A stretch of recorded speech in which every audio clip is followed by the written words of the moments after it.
आज जालिम कौन है? जालिम वो है जो चादर और चारदीवारी का तकद्दुस पामाल कर रहा है। जालिम वो है जो इंसानों को जबरी तौर पे लापता कर रहा है।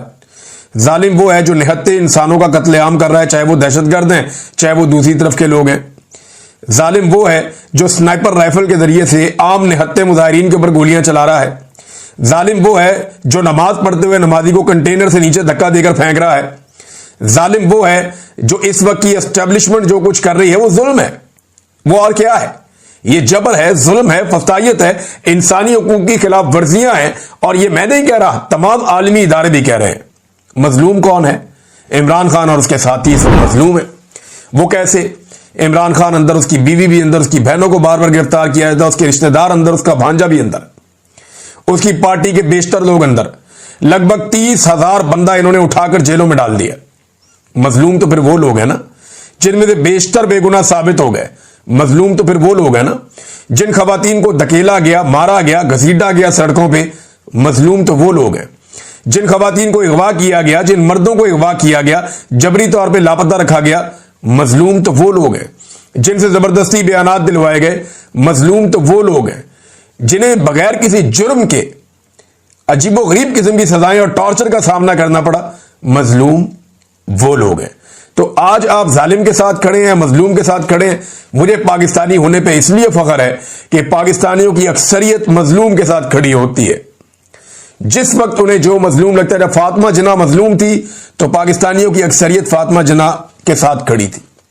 जब बेनजीर मजलूम थी तो पाकिस्तानियों की अक्सरियत बेनजीर के साथ खड़ी थी।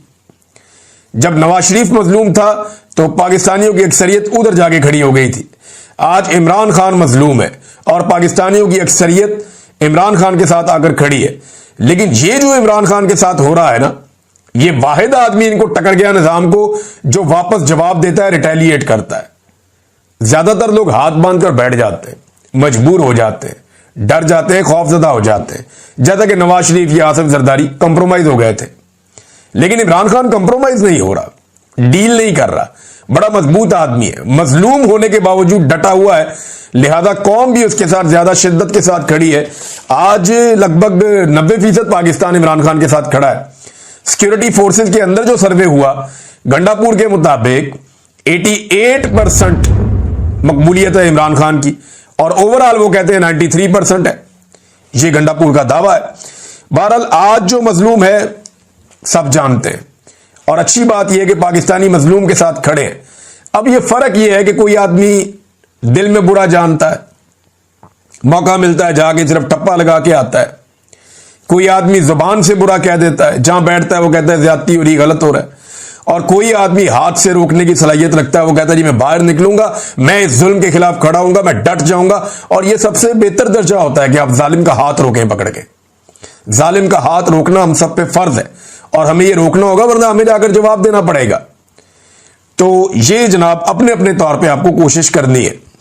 नाज़रीन, मोहसिन नकवी साहब की हालत यह है कि आशूरा के जुलूस में गए निसार हवेली से और वहां पे भी उनके आसपास कमांडोज, पुलिस पूरे घेरे के अंदर वो वहां पे ट्रेवल कर रहे थे। तो जो कुछ इन्होंने अवाम के साथ कर दिया है ना, इतना इन्होंने जुल्म किया है कि अब इनका एतमाद ही खत्म हो गया है। ये खुलकर पब्लिक के अंदर नहीं आ सकते। इन्हीं जगहों पे हमने दिन के वक्त देखा बार बार आलिया हमजा को, वो पुलिस की सिक्योरिटी उनके साथ नहीं थी, उनके अपने लोग उनके साथ थे। वो घूम रही थी, हर जगह पे जा रही थी, बैठी है, लोगों को मिल रही है, लोगों को पानी पिला रही है, उनके साथ बातचीत कर रही है। तो एक तरफ आप ये देख लें कि एक खातून है वो कैसे घूम रही है, पाकिस्तान तहरीक इंसाफ के किसी भी बंदे को आप छोड़ दें। दूसरी तरफ मोहसिन नकवी साहब पब्लिक से ही इतने खौफजदा हैं, इतने खाइफ हैं कि उन्हें आइडिया है कि वो पब्लिक के अंदर भी ओपनली मूव नहीं कर सकते। हालात तो ये पैदा हो गए। हालांकि मोहसिन नकवी को इमरान खान के लेवल का लीडर तो है नहीं, वो एक मीडिया मालिक है और आर्मी चीफ से उनका एक ताल्लुकदारी है। उस ताल्लुकदारी की वजह से वो वजीर आला पंजाब बन गया था, उसी ताल्लुकदारी की वजह से वो आज वजीर दाखिला है। और तो उसके पल्ले कख नहीं है ना। और कौन है मोहसिन नकवी? कौन जानता है? चौधरियों का रिश्तेदार था, हमें यह पता था, या इसने एक सहाफत करते करते एक चैनल बना लिया था, हमें यह पता था। इसके अलावा तो इसका कोई तारुफ नहीं है ना।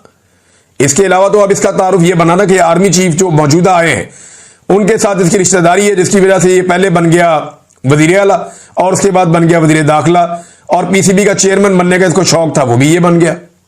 कि जनाब मैंने ये भी बनना है, वो भी बन गया। तो ये इसका टोटल तारुफ है। अब नादरीन, एक और सुहेल बड़ाइच साहब ने एक तजिया किया है। मैं हैरान हो जाता हूं कि ये लोग ये इस तरह के स्टेटमेंट्स कैसे दे सकते हैं, हैरत होती है मुझे। सुहेल बड़ाइच साहब कहते हैं जी कि एस्टेब्लिशमेंट के बाद तशद्दुद का आईनी इख्तियार है, तशद्दुद पर उसकी मोनोपोली है, बाकी कोई तशद्दुद करे तो एस्टेब्लिशमेंट उसे कुचल देती है, यही रियासत होती है। एक तो तशद्दुद किसी और ने किया नहीं, कोई तशद्दुद की पॉलिसी पाकिस्तान तरीके इंसाफ की नहीं है, ये सारे मानते हैं और जानते हैं। बड़े पुरअमन तरीके से हर जगह पे वो आते हैं। उनको अगर कोई ना मारे, उनके ऊपर आंसू गैस ना फेंके, उनको डंडे ना मारे, वो आंसू गैस का गोला उठा के वापस फेंकते हैं। उन्हें जब कोई मारता है तो वो तो तरीके लब्बैक की तरह रिटेलिएट भी नहीं करते बेचारे। 7-7, 8-8 हजार बंदा उनका गिरफ्तार हो जाता है एक ही दिन में। कैसे हो जाता है? तरीके लब्बैक का इतना बंदा आप एक दिन में गिरफ्तार करें ना, वो वापस डंडे मारते हैं, पुलिस वालों से कलमे पढ़ाते हैं, वो दोबारा इस्लाम कबूल करवाते हैं पुलिस वालों को। मैंने खुद बहुत सारी वीडियो देखी, अपने सामने में देखता हूं ये सारी चीजें। तो सुहेल बड़ाइच साहब एक सीनियर सहाफी हैं, इस उम्र में आके उनको आइन और कानून के बारे में पता होना चाहिए। एक तो वो फौज को रियासत कहते हैं, जो गलत है। रियासत का आईने पाकिस्तान के अंदर एक आर्टिकल मौजूद है, मैंने पहले भी हवाला दिया कि उसको पढ़ें, आपको आइडिया हो कि रियासत क्या होती है। और दूसरा ये कहना कि रियासत के बाद तशद्दुद का आईनी इख्तियार है, ये कोई आईनी इख्तियार, तशद्दुद का तो आईनी इख्तियार होता ही नहीं है। ये तो एस्टेब्लिशमेंट के बाद ऐसा कोई इख्तियार है ही नहीं। एस्टेब्लिशमेंट कहते किससे हैं? मिलिट्री इंटेलिजेंस, मिलिट्री एस्टेब्लिशमेंट है ना एक्चुअली। फौज के चंद आला अफसरान और उनके साथ चंद लोग बैठे हुए एक इकट्ठ सा बन जाता है, इसको एस्टेब्लिशमेंट कहते हैं। नॉर्मली ये आर्मी चीफ ही होता है, जो फैसला आर्मी चीफ ने किया वही एस्टेब्लिशमेंट का फैसला है। अब आइन और कानून में तो तशद्दुद की ममानियत है। यूज ऑफ फोर्स कितना होगा, कैसे होगा, किन कंडीशंस में होगा, ये तो बाकायदा कानून के अंदर, लॉ के अंदर लिखा हुआ है। तो ये तशद्दुद का इख्तियार, और वो भी आईनी इख्तियार, मेरी समझ से बाहर है।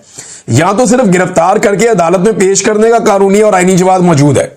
अगर कोई आपके ऊपर गोली चला रहा है, आप उसके ऊपर गोली चला सकते हैं, बस ये मौजूद है।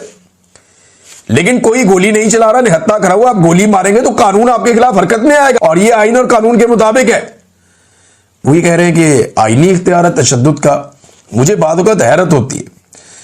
नाज़रीन, जो यानी जिस तरह की पॉलिटिकल पार्टी है उसी तरह के उनके चाहने वाले भी हैं। यानी यहां पे आप अंदाजा करें कि एक तरफ ये कहा गया जनाब हमने एमएस भी मुअत्तल कर दिया क्योंकि एमएस गलत आदमी था, हमने जो है वो जो सीईओ है उसको भी मुअत्तल कर दिया क्योंकि वो भी गलत आदमी था। तो अब जनाब एक और खबर आई है उसी अस्पताल से जुड़ी हुई, डीएचक्यू अस्पताल जो है पाकपतन वाला, वहां से कि ऑक्सीजन की सप्लाई बरकरार रखने के लिए एमएस को जिस हेड नर्स ने, सलमा तुफैल साहिबा थी, जिन्होंने ये खत लिखा था, उनकी सर्विसेज महकमा हेल्थ को वापस कर दी गई, यानी उनको ओहदे से हटा दिया गया। यानी उस नर्स को ही, हेड नर्स को ही फारिग कर दिया जिसने एमएस को ये लिखा था कि ऑक्सीजन की सप्लाई खत्म हो रही है, बच्चे मर जाएंगे, इन्हें बचाना है तो सप्लाई का बंदोबस्त करें। वो कहते हैं जी अस्पताल की शोहरत को नुकसान पहुंचा। अस्पताल की नहीं, मरियम नवाज की शोहरत को नुकसान पहुंचा है।